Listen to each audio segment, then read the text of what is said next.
నోటికొచ్చిన statements ఇస్తారు. Controversy అయితే అలా అనలేదనో, ఉద్దేశం అది కాదనో తప్పించుకుంటారు. ప్రస్తుతం టీ కాంగ్రెస్‌లో ఇదే జరుగుతోంది. ఏం మాట్లాడినా చెల్లిపోతుందని మంత్రులు ఉన్నారని జనం చర్చించుకుంటున్నారా? లోకల్ ఎలక్షన్ స్టేట్మెంట్స్ దీనికి ఎగ్జాంపుల్‌గా చెప్పుకుంటున్నారా? తెలంగాణలో మంత్రుల తీరు వివాదాస్పదమవుతోంది. ఎవరికి తోచిన తీరులో వారు స్టేట్మెంట్లు ఇస్తున్నారనే విమర్శలు వస్తున్నాయి.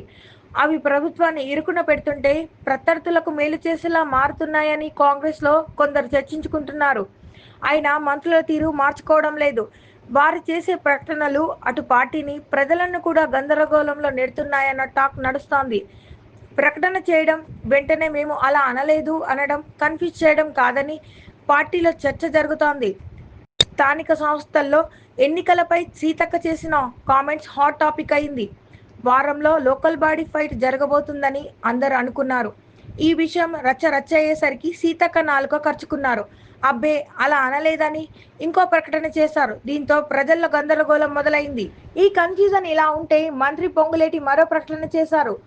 త్వరలో స్థానిక సంస్థల ఎన్నికలు జరగబోతున్నాయని, అయితే ముందు ఎంపీటీసీ, ఆ తర్వాత సర్పంచ్, జెడ్పీటీసీ ఎన్నికలు జరుగుతాయని చెప్పారు.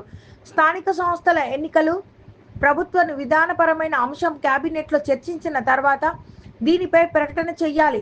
లేదంటే ముఖ్యమంత్రి స్పష్టత ఇచ్చిన తర్వాత ప్రకటించాలి. కానీ మంత్రులు మాత్రం ఎవరికి నచ్చినట్లు వారు ప్రకటనలు చేస్తున్నారు. పార్టీ కాడర్ను, అధికారులను, ప్రజలను కూడా అయోమయంలోకి నెడుతున్నారు. మంత్రులు చేసిన ఈ ప్రకటనను ప్రతిపక్షాలు అస్త్రాలుగా చేసుకుంటున్నాయి. బీసీలకు 42% రిజర్వేషన్లు అమలు చేశాకే లోకల్ బాడీ ఎన్నికలకు వెళ్లాలని బీఆర్ఎస్ తెగేసి చెప్తున్నారు. మంత్రుల తీరుపై ముఖ్యమంత్రి రియాక్ట్ కాకపోవడం సర్వస్వ చర్చనీయాంశమైంది.